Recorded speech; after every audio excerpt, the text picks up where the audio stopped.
It's so fascinating to me when I meet adults or even kids that just don't have any interest in flavor, or they've grown up with eating such bland food that now it's almost scary or too unknown for them. Have you had much experience with not only picky eaters, but supporting parents with their picky eaters? Absolutely. First of all, one of the biggest pitches that I make for starting solids this way is that you are literally shaping your child's microbiome and thus shaping their palate. The microbiome of the mouth, if it's healthy and diverse, it's going to be really excited by different flavors. And in nature, flavor equals nutrient density. So liver has a very unique flavor, but it's also the most nutrient dense. So that like flavor packed food is a signal to the body that, oh, this is really, really good for us, which makes sense because what's been hijacked in modern times is our taste buds. They have made these ultra processed foods, which are chemically laden to make us have this dopamine hit to continue to go back for more and for more. And that's what's happening with the picky eater. They're not just picky, they're addicted to sugar, and that has to do with their microbiome. So my picky eater approach is all about the microbiome health. I talk about changing the family culture, which is both around what is your attitude around food? How is the family gathering around the table? How are the children involved in the food practices? And also, let's not lie to ourselves and say that certain foods are as nutritious as others, because a bean is not as nutritious as steak. And so we have to be real with that and understand how the body uses nutrients, how the body digests foods, and that's going to help you understand which battles you need to pick with your children and which ones you just need to leave behind and let the body lead the way. So you're clearly not a fan of dino-shaped chicken nuggets.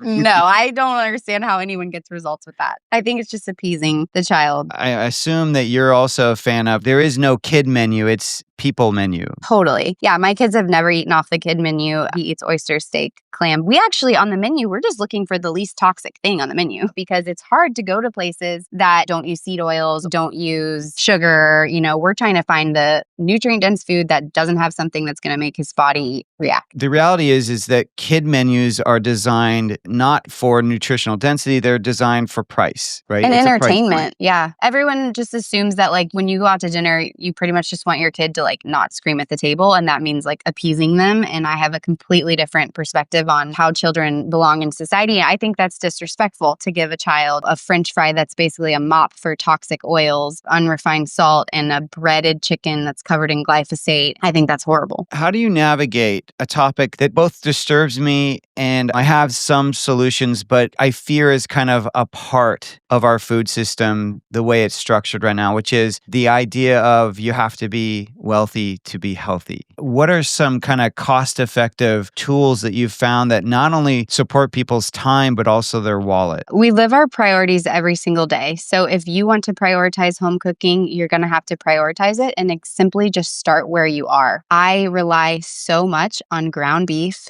ground pork, and organ meats. That we get the heads for $2 a pound. We buy the skin. I look, I say, oh, you have boneless, skinless chicken breast. What do you do with the skin? Oh, we throw it away. Okay, I'd like to buy that from you. Thank you. I make delicious crispy skin chips for my kids and we dip them in avocado dip. Cheap cuts of meat are always going to be heavily relying on the ground. Using the organs, those are also going to be sold very affordably to you. Using the bones, that kind of thing. If you are not in a place to buy all of your stuff locally or you can't invest fully in regenerative agriculture, still buy meat, still buy from the grocery store. Like I'm pro meat, no matter where you can get it. I think that once you start to genuinely make all your home cooked meals, you stop relying on processed foods. Even if you're buying meat, just regular from the grocery store, you're going to start to see a change in your health. And eventually your body is going to say, I think I want to upgrade this. And you're going to find a way to make that grass-fed meat happen because the body breeds health. We just want health. We go towards health, we get more health. And I find that with my people who are not able to start buying all regenerative, which hello was me in the beginning too, eventually their body just leads them to a certain way and they feel way better because of it.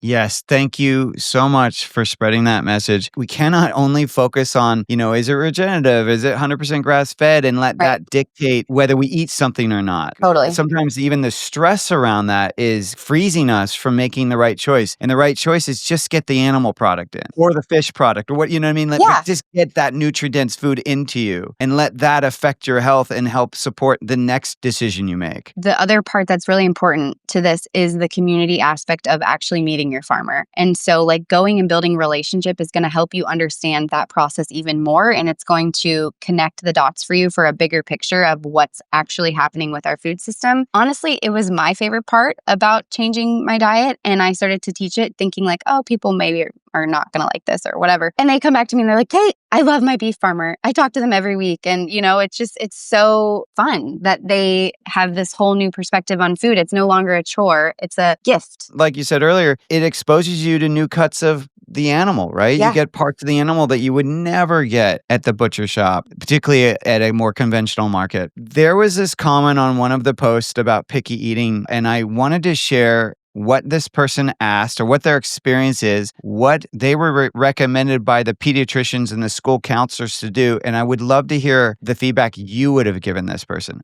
Okay. So this person says both their kids are picky eaters. They asked multiple pediatricians and the school counselor, and they all said the same thing. They said, give them 30 minutes to finish their food. If they don't finish, take it away and repeat the same for the meals after. And the person states how he and his wife are just throwing away all this food and they hate it. There is a fight with the kids, that it's a kind of a constant thing. That was very interesting feedback that these pediatricians and school counselors are giving. And it's not at all how I would handle it. So how would you handle it? Yeah. So these are school-age children. Yes. My first inclination is to really get the kids involved in the cooking because they're at an age where they have some agency, they have skills, they have hands. And I have seen so many times where parents just take a food that they're typically used to eating, let's say chicken nuggets, and it comes from a bag, take some ground beef and ground pork, mix it together, get the kids' hands in there, add some Plex seasoning, do a pork rind breading, fry it in lard, let your kids taste those homemade chicken nuggets that you've then made together. You have a nutrient-dense meal on your hand that's familiar for them, and they made it themselves. So it's a win all around. I see that kids are much more willing to try foods when they have experience making it and when also the parents are involved in showing that they really want to do this too. It's a great first and fourth step for parents to take their kids down that journey of participation in the kitchen and making the food, trying the different food at different stages as well, the raw stage, the cooked stage,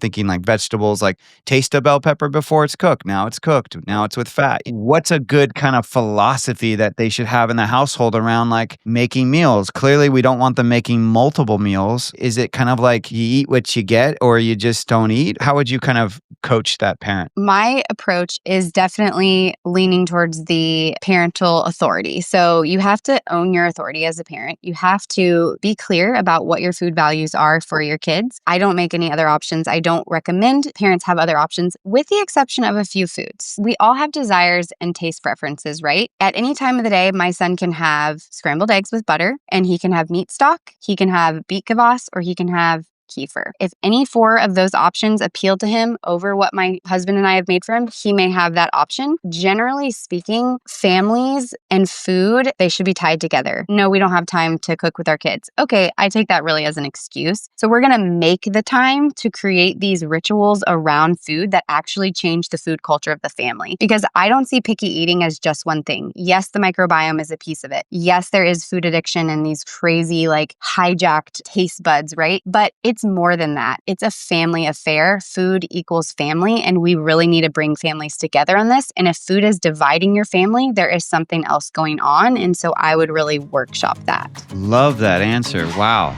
If you enjoyed the clip from the podcast, make sure to check out the next video up here or head over to watch the full episode down here. And before you go, don't forget to hit the subscribe button. Come on. Yeah, thanks for watching.